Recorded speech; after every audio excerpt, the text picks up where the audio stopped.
Atenção! Começa agora uma teleaula de História do Ensino Fundamental. Você vai assistir a teleaula de número 17. Bons estudos!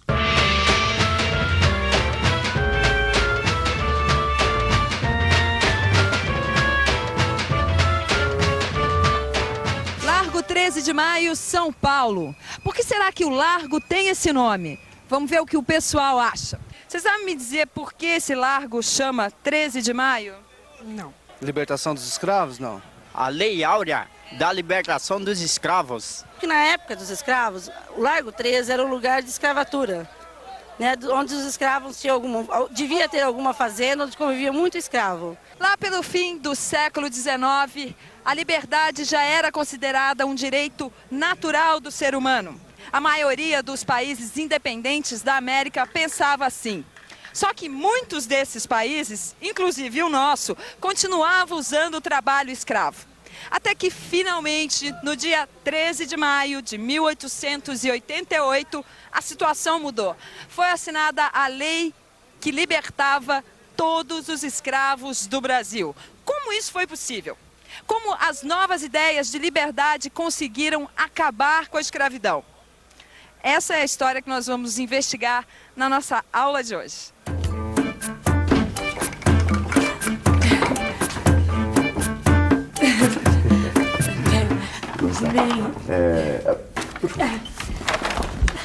O senhor me desculpa entrar desse jeito, seu expedito, mas eu preciso muito de sua ajuda. Eu já imaginava isso, minha jovem. Do que se trata? É que eu sou estudante, eu preciso entregar um trabalho logo mais. E eu preciso que o senhor me ajude a investigar algumas dúvidas. Este aqui é o jornal Monitor Campista, de 28 de março de 1888. E neste número saiu publicada uma poesia de autor anônimo. Quer dizer, ninguém sabe quem escreveu. O senhor quer dar uma lida, por favor? Tá aqui dentro.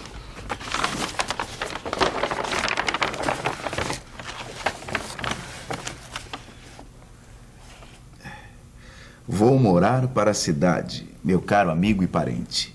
Esse mundo, na verdade, procura zombar da gente. Não sei o que fazer agora. Os negros foram-se embora, mas como tudo mudou-se, já não é mais como dantes. Fugidos são retirantes. Louvado seja, acabou-se. Viu só? Bom, me parece muito simples. O autor, na verdade, está reclamando porque não tem mais escravos. Era essa a sua dúvida? Exatamente essa. Se o jornal é de março de 1888 e a princesa Isabel assinou a Lei Áurea em maio de 1888, como este homem pode falar que não tem mais escravos? O que estava acontecendo naquela época? Vamos investigar isso?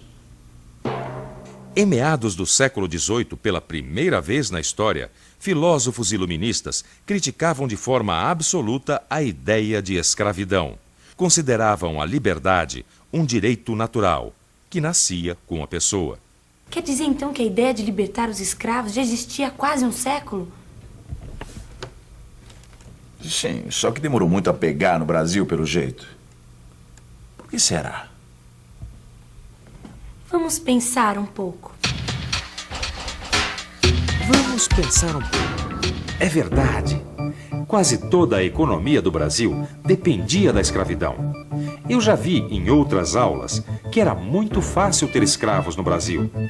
Acho que é por isso que a escravidão acabava sendo uma prática quase natural naqueles tempos. Depois, apesar de todas as lutas e revoltas, eu não ouvi falar nada contra a ideia da escravidão. Mas como foi possível fazer a independência do Brasil, falar em liberdade e cidadania e ainda assim continuar com o cativeiro? Naqueles tempos, as ideias de liberdade e cidadania estavam garantidas na Constituição Imperial. Mas essa mesma Constituição garantia também um outro direito considerado tão natural como o direito de ser livre, o direito de propriedade. Ficava fácil justificar a escravidão. Os senhores tinham direito de propriedade sobre seus escravos. Justificar o tráfico, no entanto, era bem mais difícil. Só em 1850, depois de muita pressão internacional, o governo resolveu tomar uma atitude. como ninguém cumpria a lei que proibia o tráfico, foi feita uma nova lei, e foi feita para valer. Acabou mesmo com o tráfico. Os fazendeiros de café, é claro, protestaram. Não concordavam nem mesmo que a libertação fosse lenta e gradual. E olha que eles continuavam com aquele estranho direito de propriedade sobre os escravos que já possuíam. Então, quais foram as consequências do fim do tráfico? Vamos pensar um pouco? Vamos pensar um pouco. Bem, se o tráfico tinha acabado, os fazendeiros iam ter que contar só com os escravos que já estavam no Brasil. Isso quer dizer que a oferta de escravos diminuiu. Portanto, a procura aumentou e o preço subiu. Ah, então eu acho que ser senhor de escravos acabou ficando bem mais difícil do que antes. Concorda? Realmente, comprar escravos ficou mais difícil depois de 1850. E a venda de escravos era um bom negócio para quem enfrentava dificuldades econômicas. Tanto que os pequenos proprietários começaram a vender seus escravos para os grandes produtores. Quem mais comprava eram os fazendeiros de café no Sudeste, que era a região mais próspera.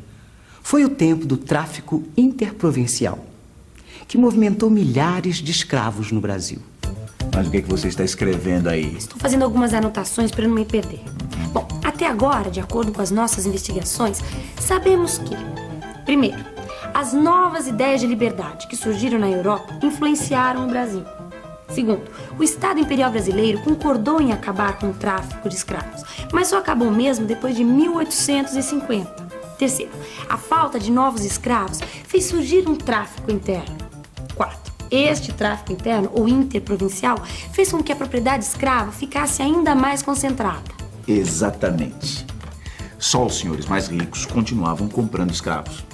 Quase todos eram plantadores de café do Rio de Janeiro, Minas Gerais e São Paulo. Bom, agora precisamos saber qual foi a resposta dos escravos a esta nova situação. Quem vai responder isso?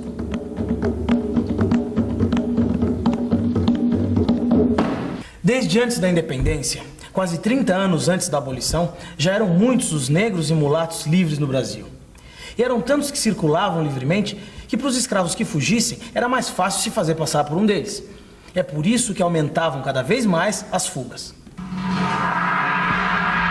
Outros escravos das fazendas mais antigas, em vez de fugir, preferiam criar pecúlios, guardar o dinheiro e depois pressionar os seus senhores, até comprar a sua alforria.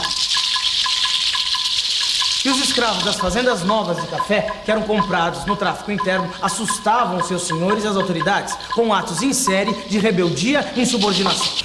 Eu estou vendo aqui que foi no século XIX também que o movimento abolicionista começou a se organizar no Brasil.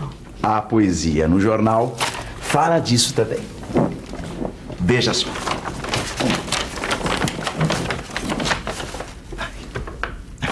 Encontrei-me na estação com meu moleque Crispim.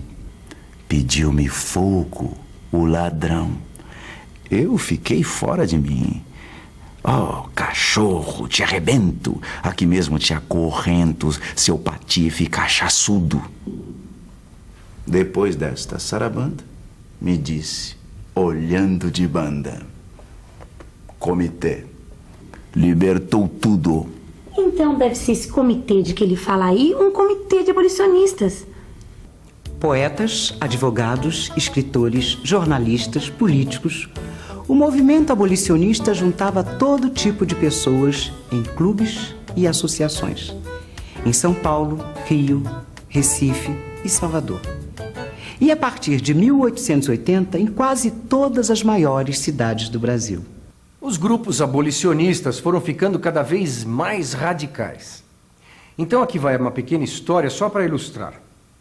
No ano de 1887, as deserções em massa se tornaram incontroláveis em São Paulo. E justo onde havia a maior concentração de cativos comprados no tráfico interno. Alguns grupos abolicionistas, como o dos Caifazes, resolveram então apoiar as deserções. Depois eles ajudavam na contratação daqueles mesmos que fugiam. Eles então voltavam a trabalhar para os fazendeiros, só que como assalariados. Em vez de negros fugidos, os escravos que abandonavam seus senhores eram chamados de retirantes. Numa tentativa de parar com as deserções, muitos senhores começaram a conceder alforria em massa para seus escravos. A alforria servia também para legalizar a situação dos escravos que já haviam abandonado seus senhores. O poema fala também dessas deserções e da reação dos fazendeiros. Bandalheira, cachorrada, a acabar com a escravidão. Já parece caçoada ou forte especulação. Eu sou emancipador, mas não sou conspirador, nem também senhor feroz. Sabe uma coisa aparente? Estamos sem nossa gente. Não sei o que será de nós. Isso quer dizer, então, que não era só em São Paulo que os fazendeiros tinham perdido o controle da situação? Puxa, não devia ter capitão do mato que chegasse para capturar tanta gente, hein? E se você olhar no seu livro, vai ver que o exército também se recusava a perseguir os escravos que desertavam. Só no Rio de Janeiro e em Minas Gerais havia uns poucos fazendeiros contra as alforrias. E o governo, hein, Expedito? Como reagiu? O governo imperial vinha tomando algumas medidas no sentido da libertação.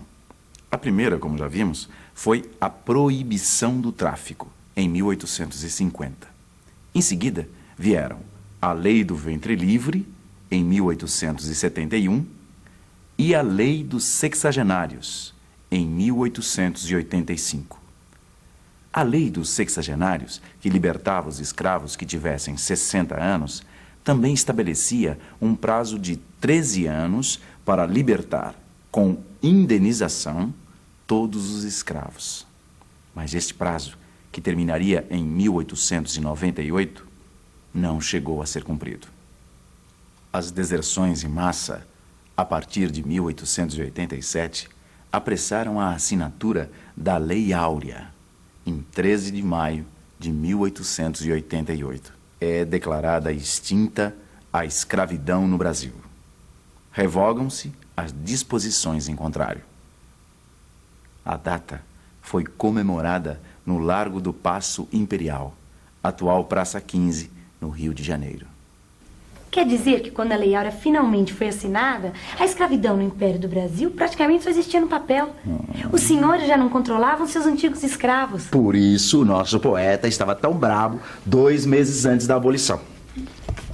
Veja só. Fui ver pretos na cidade que quisessem se alugar.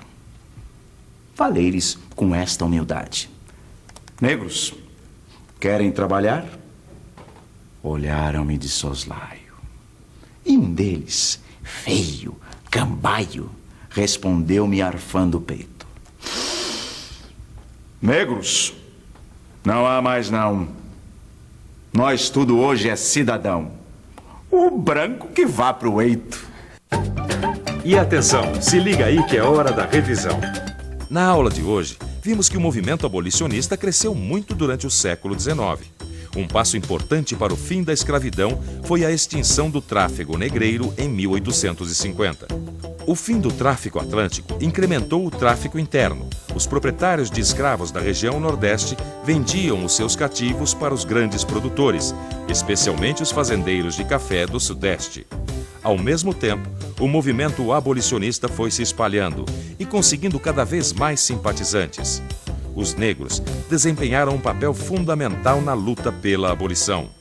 Em 1887, as fugas de escravos se generalizaram nas novas áreas do café e o exército se recusou a capturar os fugidos. Em 13 de maio de 1888, quando finalmente a princesa Isabel assinou a Lei Áurea, praticamente já não havia mais escravos no Brasil. E foi assim que, pela primeira vez na nossa história, todos os nascidos no Brasil se tornaram cidadãos brasileiros perante a lei. Leia o poema, consulte o livro e veja como foram os próprios escravos e a sociedade brasileira as personagens principais da abolição da escravidão. Então, que tal você investigar essa história? Até a próxima.